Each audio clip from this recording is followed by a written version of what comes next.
Now I'll be showing the Nintendo emulator, or the GameCube emulator. This emulator can be run with two controller options: the GameCube controller, or the Wii Classic controller, or the Pro controller, whichever works. For now, I will be using this black Wii Pro controller as an example. This is connected to the Wii remote and is considered player 1. Now when going here, you need to select the SD card option. It will automatically take you to the list of games. From here, you can go. It's an up and down menu that kind of loops back. The last game being Wario World, the first game being Chibi Robo. This you don't have to worry. The top part right here, you don't have to worry about. Now, before you select the game, you have the option to change certain settings on it.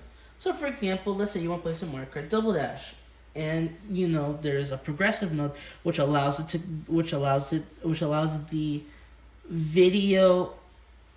I think the word is the aspect ratio of it. It allows the aspect ratio of the game to fit on a widescreen format. So if you want to do something like that, you press the B button to access the game settings. You can turn on cheats, which normally doesn't really work. Debugger, which it's not recommended using. Memory card emulation, meaning that the game saves data directly to the SD card instead of a GameCube, an actual GameCube memory card that's attached to the system. There's a cheat path, which you don't have to worry about. You can force widescreen, which is like, it works, but not highly recommended. What you would want to use is the force progressive, as this will allow games that do support the progressive mode. It will allow it to play in widescreen format. Auto boot, it just makes it so that when you boot this, the emulation, it just goes straight to the game. Everything else you don't really have to worry about. If you want to change like the language of the game, you can change that. If you want to change if you want to change the video quality of it, you can do that here. There's not that many options though. You can change the video width, which is like widescreen, or not really widescreen, but like you can stretch the screen if you would like to. I don't recommend it, as stretching the screen will make everything stretch as well. Screen position, don't have to worry about that. And the rest from here, you don't really have to worry about. This right here though, the Wii Remote CC Rumble, which essentially makes it so that this rumbles, because these don't have one. Well, and the GameCube controllers do, but not this. So what it does is that it makes this like rumble, like if it's a GameCube controller.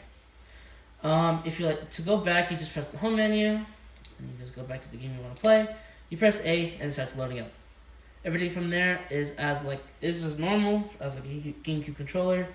If you do play it on the Wii Pro controller, you need to remember that this is the left control stick. This is the C stick. A, B, X, Y is the same thing as normal. This is the L. This is the R, and these two are the Z buttons.